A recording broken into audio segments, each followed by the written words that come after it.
Hey everybody, welcome back to an all-new episode of True Crimes with me, Kayla. Today, we're going to be talking about the case of Phoenix Lucille Coldon. Phoenix Lucille Coldon, originally born Phoenix Reeves on May 23, 1988 to Goldia, was later adopted by her father, Lawrence Coldon, leading to a change in her last name. Although she was born in California, the family later relocated to a Spanish-speaking region due to Lawrence's job. As an only child, Phoenix was known for her inquisitive nature, intelligence, and creativity. Her exceptional talent and promise were evident from a young age. Raised in a deeply spiritual and religious household, Phoenix regularly attended church and was an active member of the choir. According to friends, Phoenix thrived on a disciplined lifestyle, and while her parents were loving and supportive, they maintained high expectations and strict guidelines. Phoenix expressed a desire to break free from her sheltered upbringing and experience the broader world of school and college, having been mostly homeschooled since the 6th grade. She was a diligent student and a high achiever. Her primary passion was music, where she excelled in both violin and piano, and she also earned accolades as a regional junior fencing champion. In 2010, Phoenix enrolled at the University of Missouri and moved into an apartment, a transition her parents supported under the assumption she was simply moving in with a friend. Around this time, Phoenix began exhibiting noticeable changes in behavior, frequently arguing with her parents. This shift was significant as she had transitioned from a relatively sheltered upbringing to the more expansive and open environment of university life, potentially straining her relationship with her parents. What they were unaware of was that Phoenix was in a relationship with a man named Michael B., and she was actually living with him in the apartment. Despite frequent visits to the apartment, Phoenix's mother was oblivious to the presence of Michael B., as there were no indications of a secret living boyfriend. Friends speculated that Phoenix felt compelled to keep her relationship hidden as it was the only way she could see Michael B. Upon discovering the relationship, Goldia expressed disapproval, stating that Michael B. was not someone she would have chosen for her daughter. Phoenix's academic performance began to decline as she missed classes and failed to register for a full semester, a fact that her parents and friends would remain unaware of for some time. In early 2011, Phoenix started withdrawing money from the family safe, which contained savings bonds in her mother's name. Though the money was technically Phoenix's, the total amount taken was approximately $2,500, and its whereabouts remain unknown. In May 2011, Phoenix moved back into the family home, citing financial reasons. It was more economical for her parents to support her living at home while she studied at university, rather than pay for an apartment. However, Goldia was unaware that Phoenix was not attending university during this period. When Phoenix returned home from college, those who knew her noticed a dramatic change in her behavior. Her friend observed that she had started experimenting with drugs, had more frequent arguments with her parents, and was increasingly isolating herself. Akira, her best friend and neighbor, remarked that Phoenix seemed like a different person, paranoid, irritable, and erratic.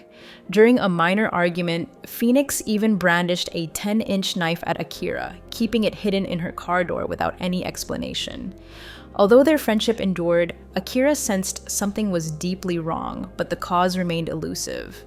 Phoenix began spending long periods sitting in her car, engrossed in her phone, which led her mother to question why she required so much privacy, even within their home. It was later discovered that Phoenix owned 2 phones, one on a family plan and another she appeared to be paying for herself. This revelation suggested that Phoenix's life was far more complicated than anyone had realized. On December 18, 2011, the day began like any other in the Coldon household. Phoenix and her mother attended the 11 a.m. Sunday church service, where Phoenix played in the bell choir. Fellow churchgoers and the pastor noted nothing unusual about Phoenix that day. After the service, Phoenix and her mother stopped briefly at a convenience store before heading home.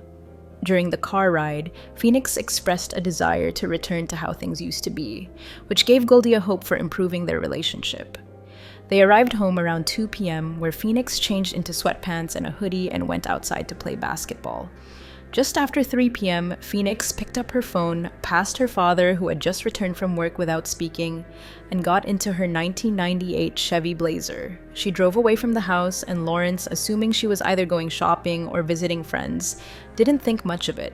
Tragically, this would be the last time he saw his daughter. The events of December 18th would soon take a dark and unsettling turn. Phoenix had always adhered to her parents' curfew of 1 a.m. and had never stayed out all night. When she failed to return home the next morning, Goldia had an unsettling feeling that something serious had happened. When she reported Phoenix missing to the St. Louis County Police Department, she encountered resistance. The officer who took the report dismissed her concerns, stating that Phoenix, being 23 years old, was free to make her own decisions. Despite this, Goldia was convinced that Phoenix's behavior was out of character, and her age should not diminish the urgency of the situation. The officer checked the license plate of Phoenix's car but found no new information. Desperate and anxious, Goldia and Lawrence decided to take action themselves. They contacted local hospitals to see if anyone matching Phoenix's description had been admitted and began distributing flyers. They also reached out to television networks in hopes of gaining media coverage, but their appeals were largely ignored. Feeling abandoned and frustrated by the lack of media and police attention, the Coldon family worked tirelessly to keep Phoenix's case in the public eye. About 2 weeks after her disappearance, they managed to locate her car, which had been impounded in a tow yard. The car had been there since the day Phoenix went missing. It was found just a 25-minute drive from her home, discovered at 5:30 p.m., approximately 3 hours after she had left. The car had been impounded less than an hour after it was discovered. In 2018, the Oxygen Network took a renewed interest in Phoenix Coldon's case. Investigative reporter Chandria Thomas and retired police chief Joseph Dilia led the investigation and played a crucial role in bringing Phoenix's case back into the media spotlight. Chandria's efforts were instrumental in maintaining public interest in the case. Thomas and Delia examined the circumstances surrounding Phoenix's car, which had been the subject of conflicting reports. Initially, it was reported that the car was found on the side of the road with the engine running, keys in the ignition, and the driver's side door open. Phoenix's shoes and purse were also reportedly inside the car. However, when Chandria and Joseph met with Officer Perry, who had first discovered the car, he provided a different account. According to Perry, the car had its doors closed. The keys were not in the ignition, and aside from a few random items, there was nothing significant inside. He described the scene as if the car had been pulled over and parked, possibly due to running out of fuel. When Perry checked the license plate, no alerts for theft or suspicious activity appeared, and the car was subsequently towed. This lack of alert might be attributed to the car being in a different jurisdiction, which could have prevented connections to Phoenix's missing person report from being made. At the time the car was found, Phoenix had not yet been listed as missing. DNA analysis of the car later confirmed that the only genetic material present was from Phoenix and her parents. The discovery of Phoenix's car in a rundown and dangerous area of eastern St. Louis deeply troubled Goldia. The location was notorious for crime and drug activity, and Goldia felt that Phoenix would have had no reason to be in such a part of town. This raised several unsettling questions. Was the car stolen, driven to this location, and then abandoned? Did Phoenix drive it there herself and leave it, or was she possibly taken from inside the car? The 2018 review of the case brought to light new evidence from Phoenix's phone records. On December 17th, the day before she was last seen, Phoenix made a total of 10 calls to her secret boyfriend, Michael B., using her family plan phone. The final call on December 18th lasted 116 minutes. Records indicated that the last person Phoenix spoke to using this phone was again Michael B. This call, made at 1:46 p.m., lasted just 1 minute and appeared to be the last communication she made from that phone. While investigators kept details about the phone records and coordinates confidential, they clarified that although Michael B. had initially seemed evasive, he was actually very cooperative with the investigation. The officers were confident that he was not involved in Phoenix's disappearance.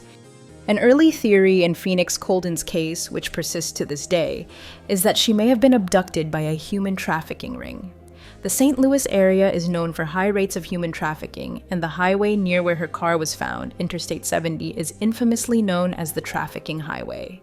This theory gained some traction when a picture of someone who resembled Phoenix began circulating on a sex website, though it is widely believed to have been a malicious hoax.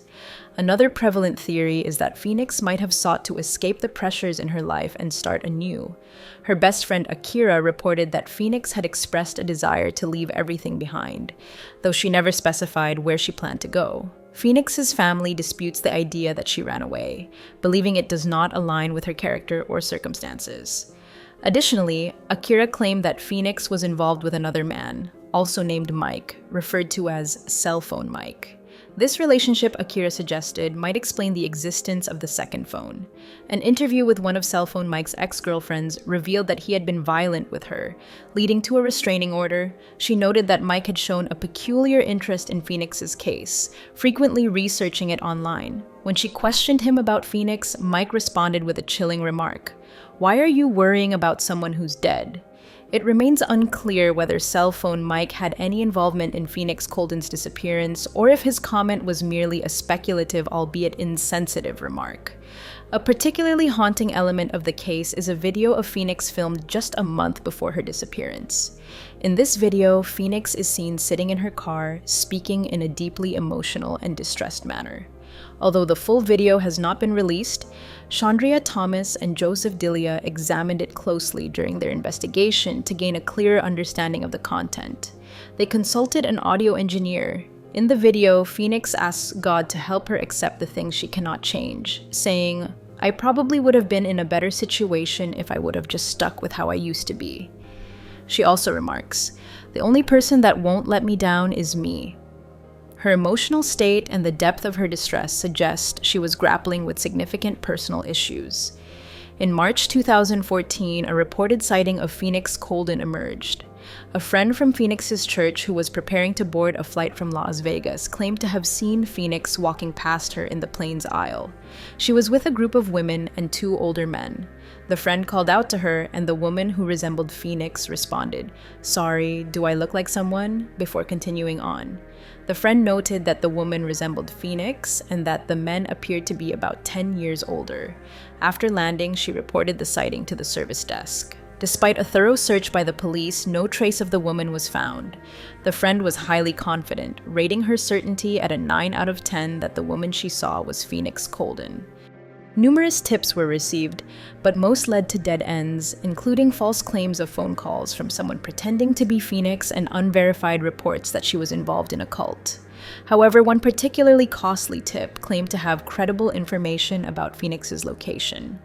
Goldia and Lawrence invested their remaining savings in a private investigator to pursue this lead, only to find it was a cruel hoax. The financial strain forced them to sell their home quickly and move away from the area they had cherished, adding to their deepening distress. During the 2018 investigation into Phoenix Coldon's case, Chandria Thomas and Joe DeLea uncovered that Phoenix had 2 birth certificates, one under the name Phoenix Coldon and another under Phoenix Reeves.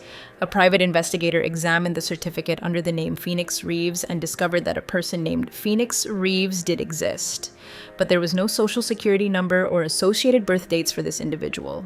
The only connection was an address listed as being occupied between January 2012 and June 2012. Before January 2012, there was no record of Phoenix Reeves, and this person vanished after June 2012. However, the current resident of that address at the time of the 2018 investigation stated that she had lived there alone since 2002 and had never had a tenant named Phoenix. Despite the eerie coincidence, it appeared to be just that, a peculiar but unremarkable coincidence. What remains certain is that since Phoenix disappeared, there have been no transactions from her bank accounts, no renewals of her identification, and no digital activity. Her online presence and financial activity abruptly ceased on December 18, 2011. This stark absence of activity has kept the possibility of her case involving foul play or even homicide firmly on the table. The fate of 23-year-old Phoenix Coldon, who disappeared on December 18, 2011, remains a complete mystery. Despite extensive investigations and numerous theories, no trace of her has ever been found. Whether she was abducted that day or chose to leave her old life behind remains unresolved. The case is still open, and her family and friends continue to search for answers. Her parents hold on to the belief that she is still alive and being held against her will, and they have never given up hope of her return. If you have any information regarding Phoenix Coldon's disappearance or her whereabouts, please contact the Spanish Lake Police Department.